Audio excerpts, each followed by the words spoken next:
Ciao a tutti ragazzi, bene così e avanti Napoli. Noi adesso proviamo l'assalto alla divisione 6 perché l'ultima volta abbiamo avuto parecchie mazzate in cui ve le farò vedere, però solo gli highlights, vai io. Solo gli highlights, anche se far uscire gli highlights forse è più carino. All Scars Selection 1617 alla faccia della minchia. Allora, Busquets, Messi, Neymar, Mertens, Mbappé, Lampard, Hernandez. La Madonna. Partite. Palla per Meret. Meret, dribbling da brivido. Ah! Nulla da fare. Pressione notevole degli avversari, ma Meret fortunatamente la para. E anche il passaggio. Attenzione a Akmani, Meret mette fuori. Poi Kim.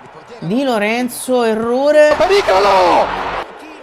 Minchia, qua ce la caviamo. Per Zielinski, Anghissà, vede il Ciuchi, però la palla finisce Osimhen che poi finisce per Lozano, il Ciuchi Lozano, la parata di Olivier Kahn, gerisce la pressione sulla difesa. Rachmani, erroraccio di Rachmani, attenzione, e fortunatamente miracolosamente Messi. Attenzione Neymar, qui ce la caviamo con Meret che rilancia, finisce il primo tempo amici, finisce il primo tempo. Attenzione, il dribbling, se ne va il Ciuchi, dentro per Zielinski, il santissimo Olivier Kahn, santissimo. Di Lorenzo, dentro per Anghissà, attenzione, Anghissà, dentro per Osimhen. Elmas, da un'azione confusa è nata una grande azione, Lozano dentro, c'è Elmas, Botka, niente da fare, Kim, fallaccio su Kim,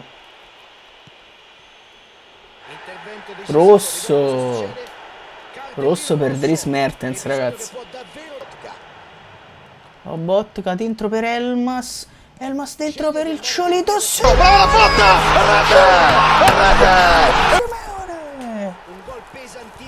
Lo sapevo, io lo sapevo che era il momento del Ciolito, sentivo odore di Ciolito.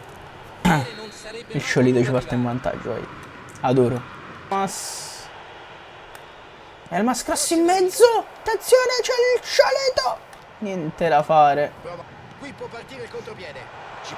Porca troia, fanno un contropiede assurdo, c'è Rabiot, se l'è cavata miracolosamente. Grandissimo Meret, spazza maestro, pone fine alla partita. Sarò con te, Simeone, tu non devi mollare.